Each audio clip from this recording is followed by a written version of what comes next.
To me, what's more interesting is the fact that they got not like Toronto didn't get anything in return, right? Like outside of keeping the player. All right, welcome, guys. Today we have a bit of a special edition episode here. We're going to talk about Nylander's contract.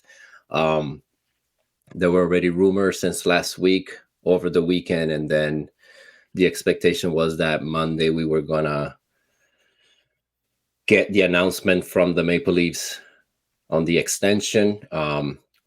We're gonna talk about that in this episode. I think that that's just very interesting with the expectation that the Maple Leafs have, and something that my brother was just talking about before we started recording on what that organization actually cares about. I've seen a lot of people actually have this opinion of the Maple Leafs and whether it truly matters if they win, a Stanley Cup, or what exactly is the objective that what is it, MLSC? It's a board, right? It's a company, or is it like board members? Well, companies have board members and stuff. So, but yeah, I don't think it's a single owner. It's a board of people that I guess are in charge of making decisions. Company wide, I think there may be a couple of folks who are the most important. But yeah, in terms of decisions, like who Shanahan reports to, I believe is a board. Yeah, because people, but yeah, this is something that I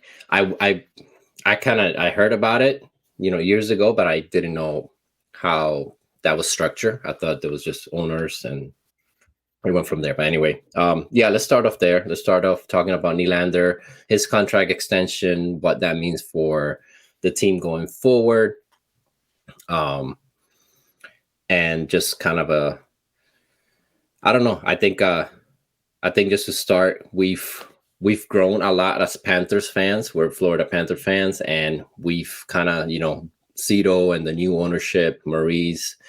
When you have a GM and coach duo like that, you learn from them. You see their moves, you see what works, you see what they say, and it kind of gives you a different perspective. So when you see all these extensions, it's kind of interesting. So yeah, Dario, what are you? Where do you want to start off here with the William Nylander contract? And more than that, it's more about the team than the extension, because I think you kind of have to extend them. You can't just lose them, or maybe you could, but anyway, start us off and then we'll go from there. Yeah, to me, some things that I've learned over the last week and reading more about it is that, the number itself, the numbers for stars in Canada and in Toronto specifically have to be high because of the tax rate. I mean, Saravalli wrote something that like Kachuk takes home more money at 9.5 in Florida than Nylander is going to take at 11.5 in Toronto. I don't know if that's true, but from the tax rate perspective, that's probably accurate. And that's crazy. I mean, that is a big disparity. So you kind of give them more of a pass because, in terms of the numbers looking pretty high in Toronto for stars in particular, to retain them, because they everybody wants to take home money, and they have, the company has a ton of money, so they give out big bonuses. They pay them upfront a lot so they can invest that money. That you make more money that way, actually, because you can take that bonus money and invest it and make more money instead of waiting to get paid, every 2 weeks or whatever. So, so the 11.5 is high for sure, especially when you look at his career. It is a risk, but you always take a risk with long-term contracts. To me, what's more interesting is the fact that they got not like Toronto didn't get anything in return, right? Like outside of keeping the player. And to me, that is the interesting part, is that Dubas lost to most people's minds. He lost all the contract battles with all of the stars. I mean, I guess Tavares was a free agent, and there was reports that he got like a $13 million offer elsewhere. But still, it was pretty high for him back then. And I know, again, the cap going up, but that's an excuse because then other contracts go up, and then free agents are more expensive, and other teams have more money to spend. So the fact that the cap goes up doesn't always fully help you if you have a ton of high contracts. I mean, look at us with Bob. We've been stuck with a $10 million contract forever, and it's still a problem. So to me, what was interesting is what does it say about the team's ability to negotiate, which even with a new management coming in, or at least a new GM, it's not really new management, Shanahan, the board, I think those guys are really the ones leading the way, as it happens with a lot of franchises.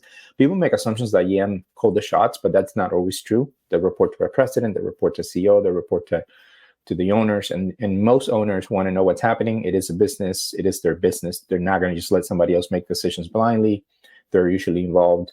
So to my mind, I think it's always been clear, or it's becoming more clear now, that I don't think they're going to trade Marner. I think they're keeping their stars. That is the plan. They have had that the last 7 years. And the main reason to do that, despite the playoff failure, is that this team is making money like crazy, right? So, and the stars are helping with that.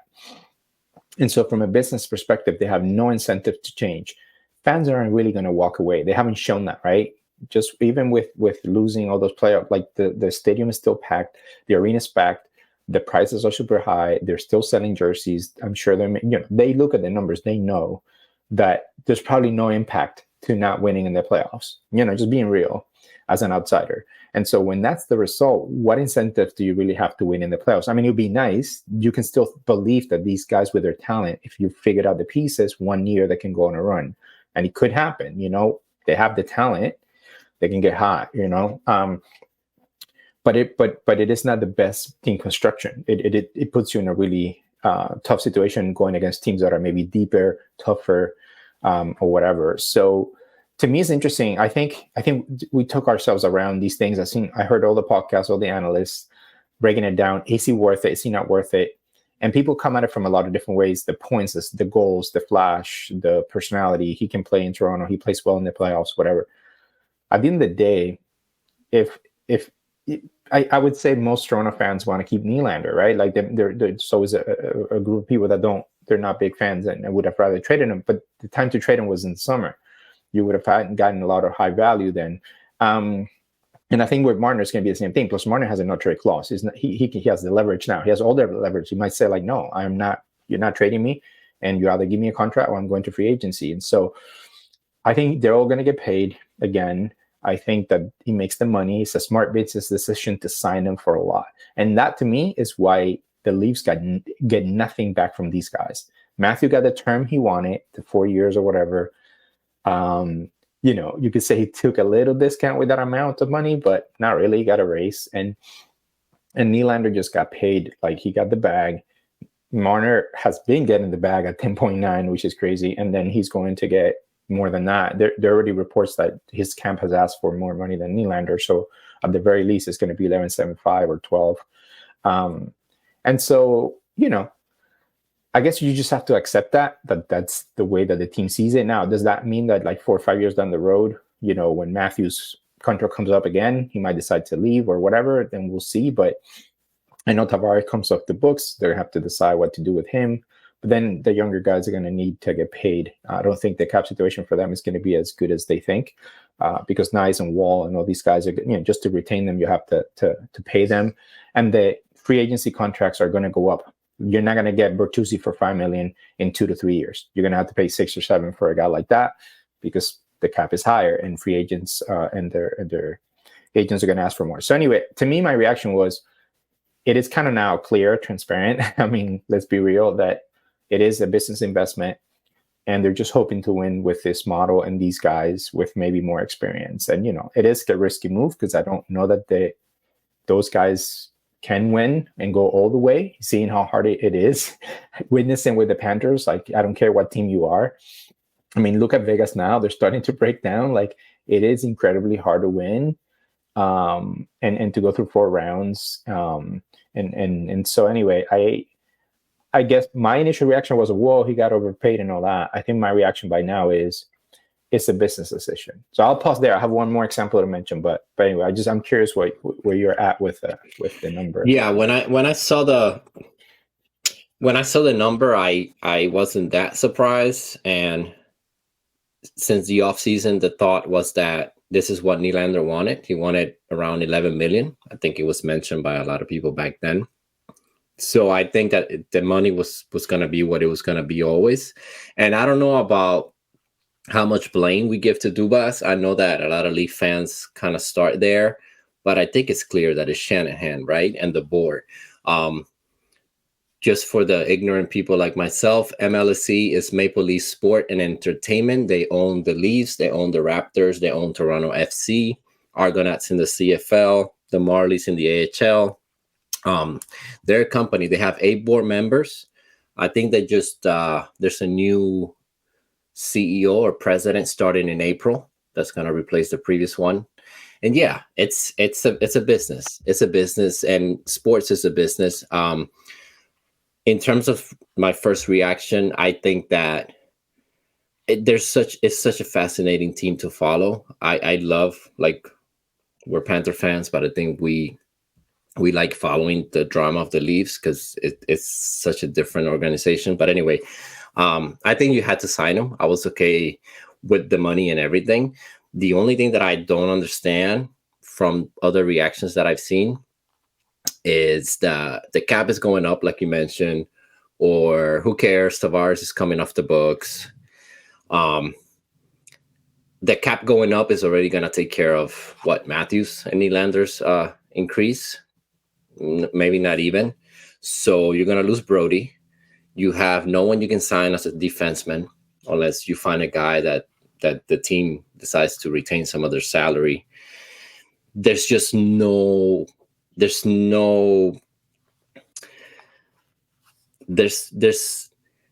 clearly a lack of understanding of what it takes to win if this is the route that you're going. Because the problem is that all the guys that you're paying, they're all forwards. You're not paying, I guess Riley, but you're not paying defensemen. You're not paying a goaltender. So when the time comes, when you have to pay Wall, when you have to pay Nice, where are you going to find the money? The cap going up is not guaranteed, and you don't even know what it's going to go up. The projections are just projections. But anyway, I think that these are the type of signings that are going to handcuff you in the future, and you're not going to be able to trade for a goaltender if you need one. Well, they look at him now. They can't do it, and they needed it. They're riding Martin Jones to death. So yeah, I thought this was kind of a bad signing, bad extension in terms of how it handcuffs you. I think the biggest thing is the NTC or the NMC, where he's just can't be traded the whole 8 years. That's insane. that's the biggest shocking. And yeah, Dubas, no matter who it is, Treliving, no matter who it is, they're just they're not. I don't think that they're making these decisions on their own. I don't think no smart GM like Treliving is going to be okay with this, but you kind of ride that wave. But anyway, let's talk about the business perspective. I know that that's something you wanted to get into. Yeah, I think to me speaks, we talked about this before, the reason I think that the win after Bertuzzi and Domi, and and maybe beyond the fact that both players were amenable to that 1-year deal, is that those guys would sell jerseys. Domi had the narrative. His dad, the connection to the team. He's a name people have heard, last name people recognize. And the same with Bertuzzi. It's a last name people like. He's a player that you could sell as like this tough, gritty guy that hasn't been as tough or gritty as people thought. But he's a good player. I like Bertuzzi, and I think he's not being used the right way. But what was funny is that I remember like the Steve Dangle podcast, like when they were talking about free agents and stuff. JT Compher is a guy that Detroit got for $5 million too, who's a center, I think, and he's having a better year points wise than Bertuzzi, and they were scoffing at guys like that. Oh, they got overpaid, when you could have used a third line center like that guy, maybe more than Bertuzzi, right? And I think that that's the issue with the team, that it speaks to the larger issue of names, of wanting to. Instead of really construct a team, I think they got as close as possible last year. I don't think they appreciate how much Dubas just gave away with all the assets. I mean, they got nothing. They got a first round pick that they can't give away because it's the only thing they've got. Minton and Cowan, the only two really prospects that look like they could turn into something. I mean, there's no guarantee. Outside of Wall and Nice, who are going to get paid now because they're already part of the team and they've looked pretty decent. So to me, it's like they're in a position where they don't have much to trade, for Tanev or whatever defenseman. They probably only have enough to maybe trade for one person and sign them. And then, yes, like you said, the money comes off the books, but you have to replace all of those guys. You have to replace or bring back Nomi, Bertuzzi. They're not going to take a discount. You have to fill in for Brody, and it may not cost you $5 million. Again, the cap going up means contracts go up. That's the other thing people don't. Do you think an agent and a player is going to sit there and say, "Oh, yeah, I want the same money or less money," even though you have more money to give? They're going to ask, and other teams are going to be more competitive. Teams that have more cap are going to have more cap than you, because now the cap is going up for them as well. So they might poach away some of these free agents just to overpay to bring some guys in. So all to say that on the business side, you won't always feel like you have as much money as you think. Replacing Samsonov, replacing Brody, replacing Bertuzzi, it won't be easy. The second part of this model that I think is flawed is that you will have a lot of turnover. It's hard for you to give out term and pay big contracts for term. You might be able to do it with 2 or 3 guys, which you have with Brody, which you have with other people.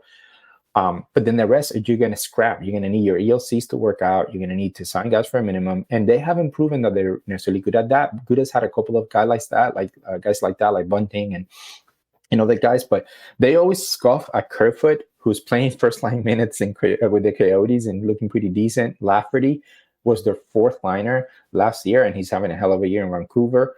They had Acciari, who they brought in. They had a deep-ass team. I mean, Ryan O'Reilly was your 3rd-line center. That's crazy. He's a first-line center now in Nashville. So, or at least playing in the top 6. And so, to me, that's the issue. Like, business-wise, it makes sense. They are making the money. They're not losing the money. Hockey-wise, it is obviously not the right approach. And that is the tension. And I think that no matter who the GM is, they have to toe the line.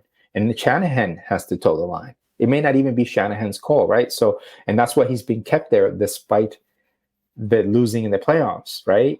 And despite Shanahan himself was a tough player, and he's not like always prioritizing that. So I think that's the issue. And the one example I was going to give you on the business side is that, there was another podcast that comes out like once a week or whatever, Glutton for Punishment in Toronto. The guys were talking about how one of the guys was saying how he has a friend who's like kind of knows about like the business side in Toronto and like people collecting, like the collectors, the memorabilia, the amount of money people spend on stuff in Toronto and hockey, because it's the main sport. They don't have competition really from any other sport in Toronto the way that most markets do, right? There are markets that have basketball, football, in America, whatever, baseball, and they're kind of competing against each other, with a few exceptions of some smaller cities where the one sport is the king. But in Toronto, obviously hockey, in Canada, hockey is the thing. And he gave him one example, just to put it in perspective, was had a friend who had an Ansa Kopitar, talk about the Kings who just played against the Panthers. Kopitar, who's a champion, who's one of the best two-way players of our generation, super underrated. It's like the Barkov for the West Coast. And somebody bought a stick, signed, game-used stick for $300. A Marner stick is $1,000. And Marner hasn't won shit, right? So that is the example of how much money these stars are bringing in. Imagine how much is a Matthew stick, or now are going to be a Nylander stick or whatever. So, and these guys collect, they spend money, they're always sell out. So at the end of the day, from a business perspective, having the stars helps you, right? And everybody needs a star. I mean, we got Tkachuk, we built the team around him, we've sold them. But markets like Florida, Carolina, Tampa, the warm weather, markets, it actually makes sense to try to build up a winner, because you expand your fan base and that appreciates your team even more. Because when your team stinks, the people won't show up. In Toronto, the fans will support the team, right? It's their sport. So they can complain, they can whatever, but in Florida, the stadium will be empty, the arena will be empty. We know that. We've been there. The tickets will be $10. Whereas in Toronto, that's never really going to be the case, and especially now with these stars that you're going to make the playoffs every year. So anyway, long story short, if you're a fan of the hockey and you really want to have a smart hockey team, you're going to be stuck in Toronto for the next 4 to 5 years with this model. Like, you probably should just accept that and just hope that these guys somehow figure it out, and that the pieces that they bring in make a difference. And I have to say, so far, Treliving in the signings, yes, Gregor has looked good. A couple of the guys have looked like, Benoit has been better than people expected, but they have not been what like Cito has brought in Florida for $1 million or less. It has not even been what Tampa has brought in There's some guys in Tampa. Every year in Tampa, I was like, who's that guy? Isimon or whatever. Like, who are these people? Where do they find them? And somehow these guys contribute, right? And actually like look like they could beat you. I know Toronto is doing okay in the standings, but I don't buy that any of these guys, like that third line in Toronto, that fourth line in Toronto, like I would be happy to go against that. And I think most teams in the Atlantic, for instance, will be happy to go against that bottom six as is presently constituted. How are you going to improve it when you need to get a defenseman? You don't know what's going to happen with Samsonov. You have no money and you have no assets to trade. So you're going to magically bring more bottom six players? How? So anyway, yeah, man, good for them. They have Nylander, a hell of a player, is flashy, but you have like 4 Nylanders on your team and you can win with that usually. Yeah, in hindsight, you look at that team that they had last year, and that was a really good team. They had depth that was stacked. As deep as you could be. They were stacked last year, and they couldn't get past the Panthers. They barely got past the Lightning. Yeah, the Lightning outplayed them 4 out of 6 games with a deep team. Again, Lafferty was fourth liner. Kerfoot was in the bottom 6. They had Wayne Simmons like just lying around, like what was it, Austin Reese. They had bottom 6 at Luke Shen, Justin Hall, Gustafsson. Giordano was playing better. Samsonov had a good year. I mean, they had everything going, man, and you still couldn't win.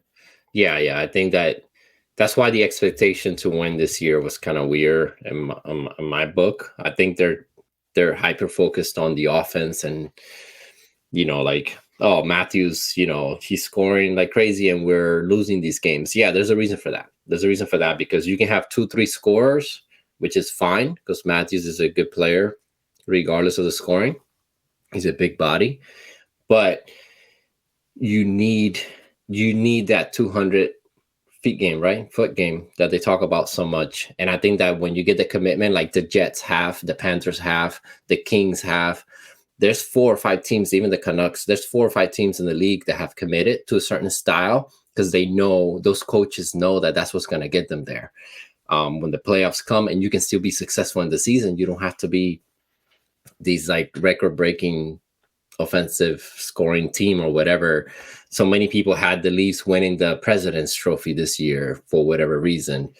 It's all flashy stuff. I think that I agree that they're stuck. They're always going to have a chance because they have a lot of talent up front with Matthews, Marner, Nylander, and Tavares. I'm sure he's going to stay there to finish out his career, but they're going to be in trouble. I think their defense is going to be in trouble.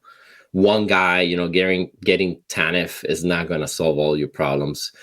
They couldn't even get Sadorov because they needed like salary retention or whatever. It's insane to me. What they're doing is insane. And the fans are so focused on the stats from Matthews, Nylander, game to game. They had this West Coast trip where they play well and they won a few games in a row. Like, that's nothing. That's nothing. That's not the competition. You're not going to face the Sharks in the first round of the playoffs. Look at the Islanders. The Islanders are not even that good of a team. Yeah, the Islanders might not even make the playoffs. So wait till you play like, the Panthers, the Bruins, even the Lightning. They have some tough games coming up. I mean, they have the Avalanche coming to town. The Red Wings are whatever, they're soft and they're losing. But then they went on a West Coast trip. I want to see them against the Oilers now. Calgary's playing a little bit better. That trip is not going to be as simple. The Kraken are playing better and playing tough. And then they have a home and home against the Jets. To me, that will be interesting because the Jets are like not allowing. I think somebody said today, like they haven't allowed 4 goals in the last few games or some shit. Like, it's not just the goals. They were talking about how Hellebuck is not even facing good shots. 90% of the shots that he sees are from the blue line.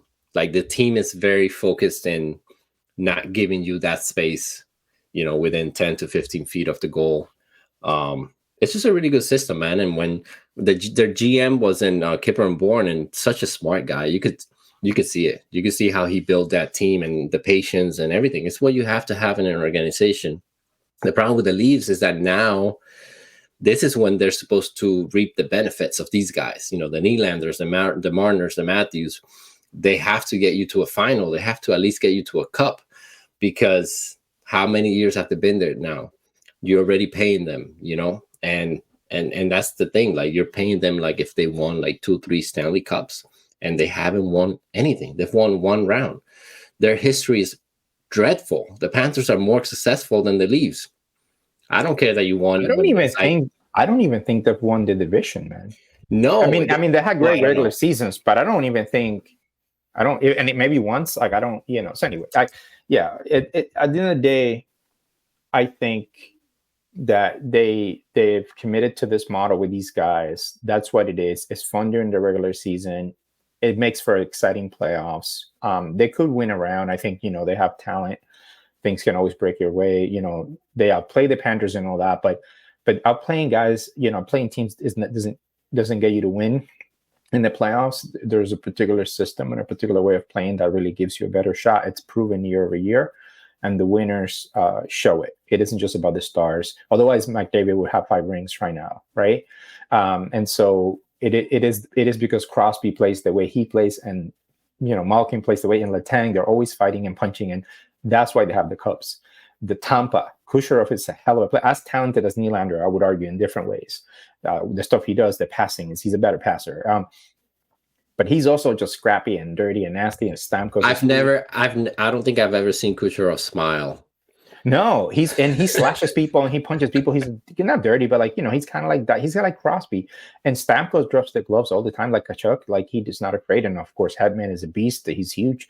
Like, you know, Point is a tiny guy, and he's always getting to the front of the net. Hagel's always, like, he looks depressed and angry all the time. Like, you know, again, it's like, you just want to see that feistiness, man.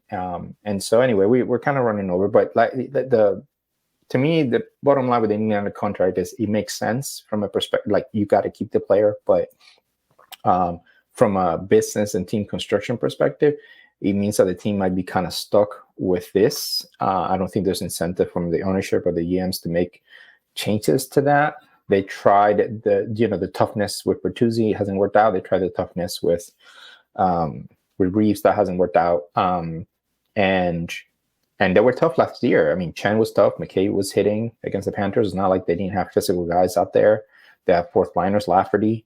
And even that was enough, because you need the stars to be the ones who are tough. And sorry, they are not. They had 11 hits yesterday and 14 or 13 giveaways against the Islanders. They're not, you know, the stars are not physical. So anyway, that's what it is. We'll see, man, how it plays out. But yeah, it's their model. It's what they've committed to. So enjoy their regular season for now, and hope for the best in the playoffs. Yeah, they're definitely committed to this. So we'll see how that goes. We'll keep an eye on that. All right, guys, we'll wrap this one up right here, and we'll catch you all next time.